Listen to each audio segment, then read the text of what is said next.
Hello. The thought for today is, where or when do you drive like an idiot? I'm actually not talking about driving. I'm actually talking about how we approach life. And I was giving that some thought this week as how it related to myself. Before I do that, let me just see whether we can be on the same page. Have you ever been at the lights, whether you're a driver or a passenger, and there's a car next to you or nearby, and either they're revving, getting ready for the green light, or the light changes, and before you know it, they're screaming off to be ahead of everyone else. And sometimes when we're driving along, you actually see someone coming up from behind. They might be weaving, going in and out, and their whole focus is to be ahead of everyone else. Now, that can be annoying. It's a reality. It does happen. Different times of the day it can be worse, but really it can be unpredictable. But sometimes the funniest thing is when you've actually seen that happen, that car, that person driving so intense, and then you get to the next lights or the next intersection, and there they are. So for all that speed, for all that intensity, for all that effort, they didn't actually get any further than anyone else. I don't know, some of you might feel sorry for them, but sometimes it can be a little bit of a laugh, especially if at the next light, off they go again. Now, admittedly, that works out. Sometimes they manage to get a break and get ahead of the pack, and they might be with the next lot, the next group. All in all, it's not really a problem, especially if it hasn't caused anyone else any harm. It can be a little disrespectful at times, depending on their behaviour in the car, how they swerve, whether they become aggressive or toot or attack other people in their way.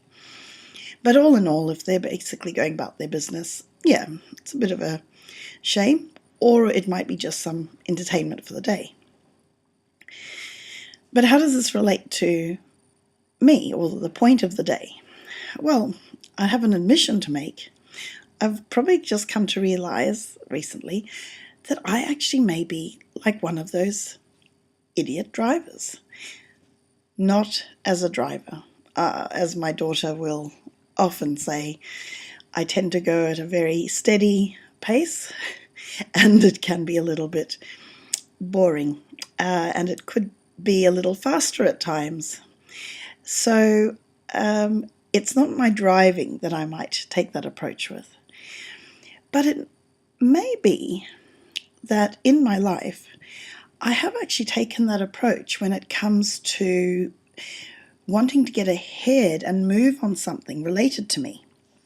I may want to improve something. I may want to fix something up. I suddenly get this idea that I need to be just moving.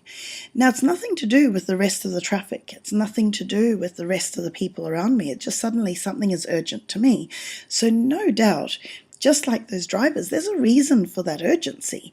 They might need to be getting somewhere, or they might just be irritated by everyone around them, or they might want some space so that they can, rev up and, use their car to their maximum rev potential.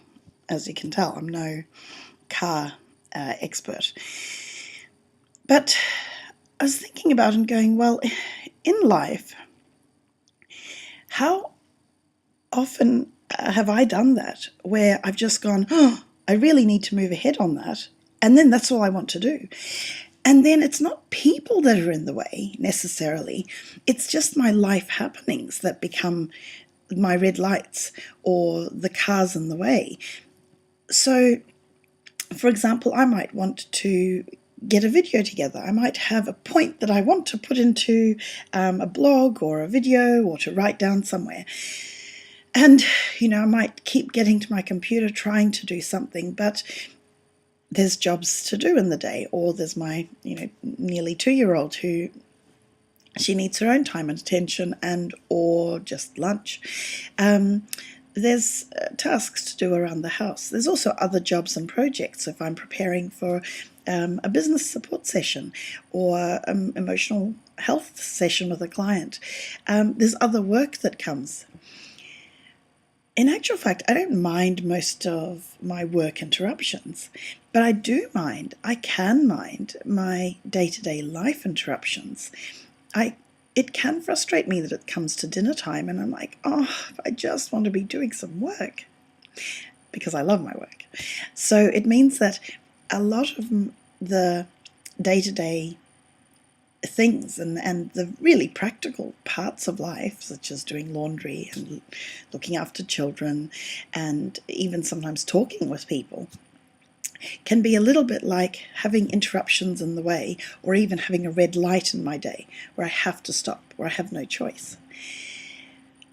All in all, that it's well and good. I'm not looking to eliminate those realities.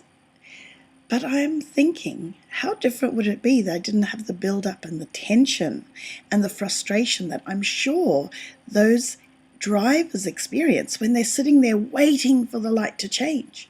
They're waiting for other cars to get out of their way. They just want a clear, straight, uninterrupted line ahead.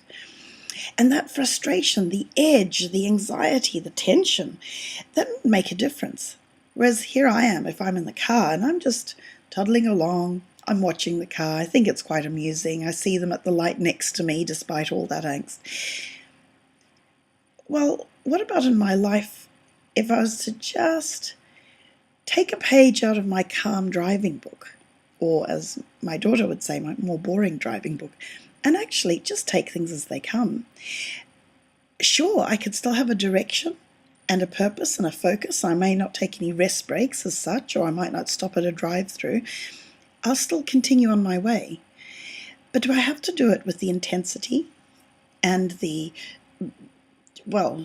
tension of a irate idiot driver? Probably not. So the thought to leave with you today isn't about whether or not you drive well. But actually, is there anything in your life that you tend to do I've got to be there first? It might be that you have to be first at the food line. It might be that you have to be the first one to check in when you're traveling. I don't know what it is, but where is it that you're the one where you're going, out of my way, out of my way? Now, there's no problem having the intensity and the focus of moving. My question to you would be, is there a way of taking your calm self and moving a little more of it into the determined and focused, intense self? I wonder what that would look like. Well, it's an adventure and an exploration. I hope you enjoy.